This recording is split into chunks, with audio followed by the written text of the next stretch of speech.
Hasanabiism? First of all, I'd like to thank you for your moral force of your arguments, and I think most of us can agree that the people who go to these crimes of Gaza should face justice. But I do struggle to see in your arguments actual moral consistency or constancy. How you just talked about the Houthis, for example, I'm sure it's disturbing, not only for me as a gay man, but for other gay men, when you dismiss things like the murder of tens of people at the hands of the Houthis as a mere internal issue. It strikes me that that doesn't seem very morally consistent. And likewise, I think some of your remarks on Gaza have been troubling for many women. As you know, in the October 7th massacre, the Hamas forces who entered not only murdered hundreds of teenagers our age, but also, according to the United Nations, committed a pattern of sexual violence, targeting many of the most vulnerable women, people who were taken hostage. It strikes me to win this argument and to actually provide justice to the causes you seek about, you need to be morally consistent. And you need to understand that there's a universality in our values, where we must think about women and think about gay people, no matter where they are. And I'm wondering, have you always been the most helpful advocate for your causes? Great question. So, in terms of the sexual violence, I've never denied it.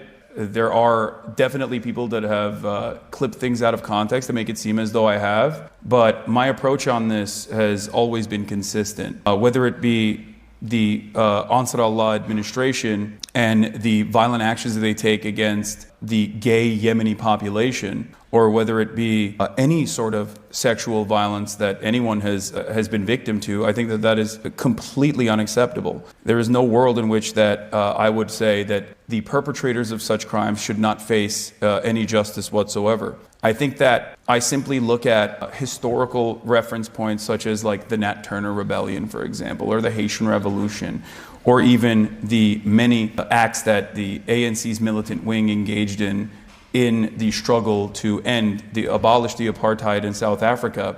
And I recognize that when the dust is settled, those historic wrongs must be accounted for. But the much larger problem here is still always going to be the maintenance of the apartheid. So it's not necessarily that I dismiss these acts. It might come across as dismissive, but the reason as to why I cover it in the way that I do is because I understand that there is still a much greater problem, and I consider many of the ways in which people bring this up to be, I wouldn't say whataboutism, but to serve the purpose of deflecting the attention away from Israel's actions. Does that make sense? Shall we go? It's me.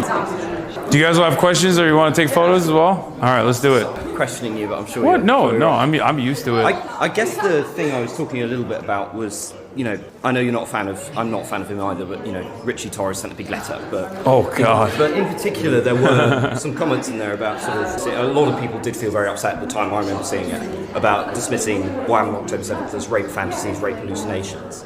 I mean, the UN has gone, checked. Yeah, verified. You know what's ironic? You want to know what's ironic about that? So that was a 17-second clip that Richie Torres got from a group of people that are trying to present this narrative that I am a vicious anti-Semite that is a rape denialist. And what's really interesting about that clip is that I went back because I was like, this doesn't make any sense. And I went back and I looked at the 17-second clip that he put in that. And it was actually from a broader conversation where I was arguing against someone who was denying rapes. And I was like, no, I think that there is a very high likelihood that sexual assaults occurred. And I even brought up the UN report that you're suggesting that there was at least one documented instance of first-hand account testimony from one of the hostages that sexual assault had happened. And that there is no reason to disparage or to claim that it did not happen when there is at least evidence that it did, and that it had not changed the dynamic of genocide for me even a little bit. And I think that the way in which you said that to a lot of people sounded very, very dismissive. Especially to people who, had relatives who were perhaps murdered or taken away, or had felt that, the loss of life on that day. So let me ask you this question. Traumatic for the Jewish community. Let me ask you this question. Now that you know the broader context, do you feel as though, do you feel like you were maybe duped? I don't want to say duped, but that you saw this that was very clearly out of context. Does that change your opinion a little bit, or do you feel like I'm running defense? I'm very much on the sort of. I've always been on the pro-Palestine side of this. I'm a left-leaning person, so I never looked at what I saw and said this is justification for blockade, genocide, anything like that. But I did see, I'm also a humanitarian, and I think that it's important when you're trying to solve a conflict, or when you're trying to stop violence, that you honestly say what happened. And what happened was, I agree. Murderous militants went in to a music festival and murdered hundreds of teenagers in cold blood, and often massacred and mutilated them in ways that we have on camera. And that is deeply traumatic to me. And I guess this was linking to a broader point that, yes, I understand this whole thing about there is context to this, and you can't just sort of suggest any violent action is justifiable against someone if they don't hold views you like. But this is endemic to the ideology. Do you think I maintain that position? Side, it doesn't. But do you think I maintain that position? Do you think that I think that it was wholeheartedly justifiable? I think certainly you haven't been very clear in your condemnations at times, and I've watched what you've said. Okay. It doesn't seem, for example, in the course of your talk, you didn't mention what happened on October 7th once. Yeah. You mentioned it as the start of the conflict. You didn't mention... I don't even think it's the start of the conflict. I actually, if you recall, started the conversation even before the inception of the State of Israel. There's a deliberate reason for why I did that, because I think it's important to understand the historical context in which violent resistance... There's no context for murdering hundreds of teenagers, is there? Yes, I think really? There's always context. Just like there's context. Justified? I don't think it's a contextual justification. I think it's offering background and analysis. Analysis is not justification. I mean, this is a deliberative body, right? We're in a space for free speech and debate. And I think that this is actually, ironically, one of the things that I don't like about debate is that there is a woeful misinterpretation that exists in this space, and that especially when we talk about certain things like certain subjects that are very difficult to broach in an open and honest manner, I think a lot gets lost in the nuance. And I think you understand where I'm coming from when I talk about this, like that October 7 is, I've never said that October 7 is like the inception or the first stage in what has unfolded. I think that it's important to understand the context in which violent resistance has evolved, whether it be Hamas or whether it be any militancy against like overarching oppressive colonial actions. But I suppose what I'm saying to you is there's time for nuance, and there's also time to say something is unequivocally evil and something is unequivocally unjustifiable. And I'm wondering why you can say that correctly about the wealth of Israeli atrocities. But to actually fix this conflict and gain trust with people, you need to say that unequivocally about the murder of hundreds of teenagers at the Supernova Music Festival, their mutilation and often their rape. And I don't know why you can't say that. I don't. First of all, in terms of using the language of mutilation and rape, and also consistently saying that there is a contextual justification for it, I think the violence that states engage in, specifically an apartheid state, which you agree is Israel's an apartheid state. Okay, so the violence that an apartheid state engages in is oftentimes considered to be invisible. There is a tremendous number of speakers and media representatives that have actively communicated all of the violence that has unfolded on October 7. I myself have also maintained the position that any kind of violence against civilians is completely unjustifiable. But I think it's more productive to at least be a resilient voice that, especially in the West, that tries to explain that these aren't barbaric monsters, that these are horrifying atrocities that they did, right? But that it is not coming out of a place of this antiquated anti-Semitic tendencies, or that they wanted to go out and like do mass rapes, or any number of different ways in which people have, I think, in a very unhelpful way, tried to claim that there is no emancipatory ambition here, and that there is no valid interest in wanting to be rid of Israeli sovereignty. Do you think that by invading the Gaza Strip, that they were not motivated by anti-Semitism, given the fact that they were murdering civilians indiscriminately? Invading the Gaza Strip? By invading from the Gaza Strip into Israel. Yeah. Do you think that they were not motivated by anti-Semitism, given that they were murdering? No. That is remarkable. No, the entire logic of Hamas I don't. built on anti-Semitism. No. And if you don't recognise that, then you're never going to build any trust with the Jewish community. If you have people who are out there and suggesting that your people don't have a right to exist. The slogan of the Houthis who you so admire is death to the Jews. I know, and I've been very critical of that as well. Well, I don't know if critical enough not to platform somebody and call him a sexy pirate. That person wasn't I don't know if you're aware of this or not, but that was a 19-year-old Yemeni teenager that was actually not associated with the Ansar Allah movement at all. There is enormous debate about that, and it is highly unlikely he'd be fighting with them if he had no connections to them. And you were not mentioning that in the context of it. He was not fighting with them. There is a lot that gets lost in the translation, and certainly I think a lot of commentary has existed in this space of a conversation that I had 10 months ago, or at this 11 months ago, before the Ansar Allah administration was even designated as an official state-sponsored terrorist organization. Joe Biden had actually taken them out of that classification that Donald Trump had put them in, because of the fact that they were moving on, that the Saudi-Iranian normalization had taken place. And that person, the 19-year-old Yemeni teenager, I originally thought was a Houthi.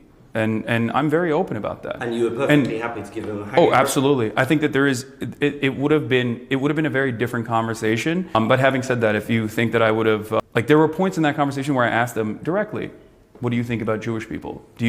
What would you say if I were to tell you that there are a lot of Jewish people who are leading anti-Zionist protests in America? And his answer was very clear. And this is a person that has... If you talked to an IDF soldier and they said, oh, I don't hate Palestinians, you would critically engage and examine that. But you do not critically engage and examine with this individual. And instead, you because an IDF soldier in many circumstances is living in similar conditions to someone like myself. So I treat someone in the Western world with Nazi ambitions very differently. No, I think this is interesting because it suggests that you don't have a moral universalism. What I've heard from you is this very eloquent, and I agree with it, moral condemnation of the atrocities. But when we talk about the murder of gay people en masse in Yemen, when we talk about, for example, Tibet's oppression under China, or when we talk about what Hamas has done to gay people within there, or what they do to Jewish hostages, you enter this contextual blather. And it strikes me that these... Because you want to know why? You want to know why? Because Israel has killed significantly larger numbers of gay Palestinians than Hamas has. And that is precisely why I think it's a universally unproductive conversation to consistently talk about the many different moral failings, especially when I look at this with my own personal background, with the understanding that reactionary movements grow when there are outside forces that are invading a country. This is something that I actually talked about with respect to Ukraine as well. That while there were many movements within Ukraine that were constantly fighting against paramilitary groups that had started off as offshoots of football hooligans, the Azov Brigade being one of them, that once Ukraine was invaded by Russia, that the inevitable violence was going to make all of the most right-wing reactionary forces the emancipatory forces that were going to dominate the country in perpetuity. We saw this with Iran. The destabilization of Iran, backed by the CIA, caused the Ayatollah to overtake the country, because in most circumstances, when Western forces or an outside force is coming into your country, you don't care about who is actually fighting back. You just want the pain to stop. You want the violence to end. And I examine this across the board in the exact same vein.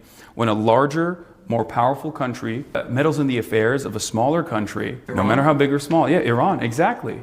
Iran is a perfect example of this. I think that the Iranian destabilization and the implementation of the Shah regime is quite literally the reason why the Ayatollahs were able to gain momentum. The intervention of Iran in the other powers, but in terms of the broader problem with that... But do you understand where I'm coming from? Because there is universality there.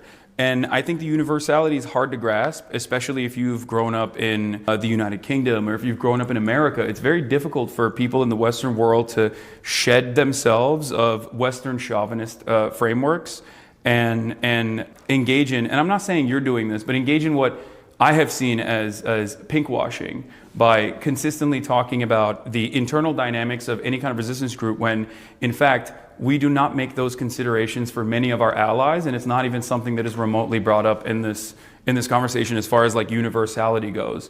I've never heard anybody go, we got to stop giving Saudi Arabia weapons because of the horrifying treatment of gay people. I still think it's unjustifiable, just like it's unjustifiable in Yemen.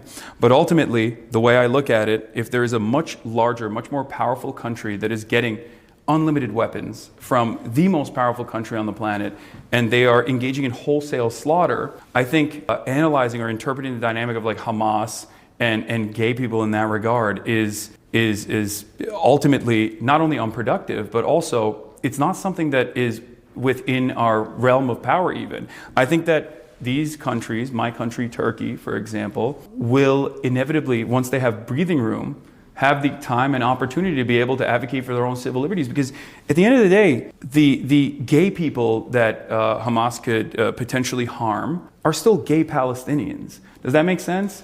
And we have the benefit of living in the UK or in the United States of America, where we have undergone this process of civil liberties and advocacy for civil liberties, and be able to overcome these issues like the structural hurdles, the systematic discrimination that gay people face. Like, I mean, think about Alan Turing. I think there are two issues. Sorry if I just could respond quickly. If I can just say, you've been debating for a very long time, and by all means. Sorry, I don't mean. No, it's fine. I would love to sort of offer some of Cambridge Union's sort of fantastic hospitality, maybe British culture, maybe take you for a pint at the pub. Sure. Can we film it? Can we still stream it? We can film. We'll go to a pub, have a pint. Because you've been debating for a very long time. I love debating as well. I hate debating. Sorry. That's I am not. A lot of people think I'm It's fair enough to debate about things in which you like fundamentally disagree. Oh, no, of course, Like, we Yeah. don't get anywhere in society without doing that. Sure, but there's a line of people to maybe consider it. Yeah. We'll get back. Yeah. We would love to. Do you guys want to take photos? Do you Let's have? get some pics. All right. We'll take you Okay. to the pub. Because I'll never stop. Have you been to the pub? I've only been to Spoons. Oh, well, we'll take you to a famous Cambridge one. But Okay. Hell yeah, I love that. All right. Hi. Fuck it, I'm saying it. America deserves love. Fuck it, I'm saying it. America deserves happiness. Fuck it, I'm saying it. America deserves love. Fuck it, I'm saying it. America deserves happiness. Fucking liar, dude. What a fucking Weasley.